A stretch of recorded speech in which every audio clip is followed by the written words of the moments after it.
জি, প্রথমত হচ্ছে জুলাই স্প্রিটটা হলো ঐক্যবদ্ধ একটা সম্মিলিত প্রয়াসের যে চিন্তা চেতনা তারই একটা বহিঃপ্রকাশ ছিল জুলাই অভ্যুত্থান।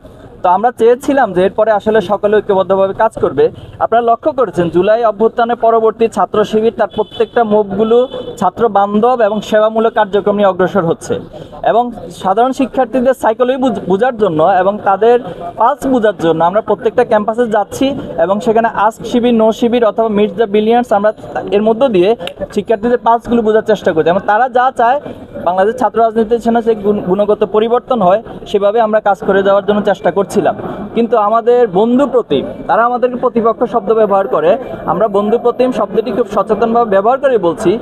ওনারা এই একই কর্মসূচি না নিয়ে ওনারা হচ্ছে শোডাউন, আগের স্টাইলে মিছিল মিটিং অথবা হল দখল, সিট দখল এই ধারার মধ্যে যাচ্ছিলেন। এই কারণে শিক্ষার্থীরা ওনাদেরকে অনেকটা প্রত্যাখ্যান করছে। তো এই কষ্টটা ওনারা শিক্ষার্থীদের উপর না উঠাতে পেরে অনেকটা আমাদের ছাত্র শিবিরের উপর সেই কষ্ট এবং ক্ষোভটা ওনারা উঠাতে গিয়ে মূলত এই বিরোধের জায়গাটা তৈরি হয়েছে। আমরা শুরু থেকে ওনাদের সাথে নয়াপল্টন অফিসে গিয়ে বসেছিলাম। তো এরপরে অনেকবার আমরা ওনাদেরকে ইনভাইট করেছি, আসুন আমরা একটু বসি, কীভাবে ছাত্র রাজনীতির গুণগত পরিবর্তন আমরা করতে পারি, কিন্তু ওনারা আমাদের কোনো আহ্বানেই সাড়া দেন না। তো এই পরিস্থিতিতে আসলে দায়টা কাকে দিবেন এটা আপনারাই ঠিক করবেন। আমরা ঢাকা বিশ্ববিদ্যালয়ের মসজিদে দোয়া অনুষ্ঠান আয়োজন করেছি এবং প্রত্যেকটি ক্যাম্পাসে দোয়া অনুষ্ঠান আয়োজন করেছি এবং ভাষা শহীদদের কবর জিয়ারত করেছি। আমরা মনে করি ইসলামিক মূল্যবোধের জায়গায় ভাষা শহীদদের জন্য এটি সবচেয়ে উত্তম কর্মসূচি এবং আমরা সেটাই করার চেষ্টা করেছি এবং আমাদের অসংখ্য শাখাগুলিতে আলোচনা সভা থেকে শুরু করে বিভিন্ন প্রতিযোগিতা সকল কিছু আমরা আয়োজন করেছি। যেটা হবে সেবামূলক কর্মসূচি, যেটা হবে শিক্ষা বান্ধব এবং সেখানে ছাত্ররা ভবিষ্যৎ বাংলাদেশ কীভাবে পরিচালিত হবে, কীভাবে বাংলাদেশ পলিসি মেকিং করবে সেই ডিবেট হবে, সেই পলিসি মেকিংয়ের জন্য তারা অংশগ্রহণ করবে। আমরা এমন একটা ছাত্র রাজনীতি চাই এবং সেখানে কোনো আধিপত্য থাকবে না, সেখানে কারো উপর কোনো আদর্শ চাপিয়ে দেওয়া থাকবে না এবং সেখানে জোর করে কারো কর্মসূচিতে নিয়ে যাওয়া, এরপরে হচ্ছে না গেলে তার উপরে টর্চার করা, এ ধরনের অস্ত্রের কোনো রাজনীতি আমরা চাই না। আমরা আমাদের সাংগঠনিক একটা সিস্টেম আছে, কর্মপদ্ধতি আছে, সংবিধান আছে, আমরা ঠিক সেভাবে করেই ছাত্র সংগঠন ছাত্র শিবির পরিচালিত হয়ে থাকে। তো গত বছর 24-এর 31শে ডিসেম্বর আমরা কেন্দ্রীয় সদস্য সম্মেলন করেছি। এরপরে 11 দিনের মাথায় আমরা 132টি শাখার সবগুলো আমরা শাখারই সেট আপ সম্পন্ন হয়েছি। এরপরে ধারাবাহিকভাবে শাখাগুলো তাদের ইন্টারনাল যে সেট আপগুলো রয়েছে সেটা করে থাকেন এবং সে আলোকে তারা তাদের কার্যক্রম পরিচালনা করে থাকেন। এখন প্রশ্ন হচ্ছে এই 6 মাসে অপর যে সংগঠনগুলো রয়েছে তারা কতটি ক্যাম্পাসে কমিটি দিতে পেরেছে?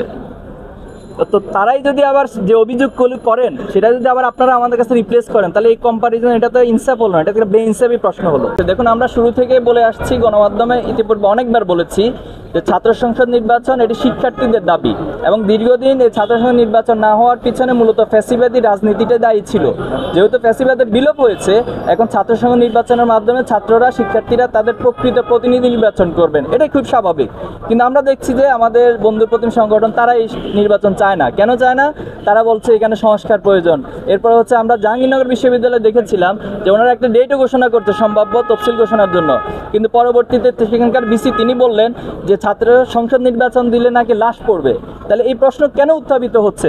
এটা আপনাদের উচিত সেখানকার ভিসিকে জিজ্ঞেস করা এবং কাদের কারণে এই লাশ পড়ার রাজনীতি আবার ফিরে আসার সম্ভাবনা তৈরি হচ্ছে তাদেরকে আপনারা মুখোমুখি করা দরকার। আমরা খুব স্পষ্টভাবে বলছি যে ছাত্র সংসদ নির্বাচন দ্রুত হওয়া দরকার এবং এটার মাধ্যমে শিক্ষার্থীরা তাদের প্রকৃত প্রতিনিধি পাবে এবং যেই প্রতিনিধির দায়বদ্ধতা সকল শিক্ষার্থীদের কাছে থাকবে। হয়নি আমাদের জায়গা থেকে কোনো জায়গায় সমস্যা হয়নি, আমাদের বন্ধু প্রতিম ছাত্র সংগঠনের কোথায় সমস্যা হয়েছে এটা ওনাদেরকে জিজ্ঞেস করবেন। আমরা শুরুতেও বলেছি, এখনও বলছি যে জাতির স্বার্থে এবং দেশের স্বার্থে, শিক্ষার স্বার্থে, ছাত্র রাজনীতির স্বার্থে আমরা যে কারোর সাথে ঐক্য করতে প্রস্তুত আছি, বসতে প্রস্তুত আছি এবং আলাপ আলোচনা করতে প্রস্তুত আছি।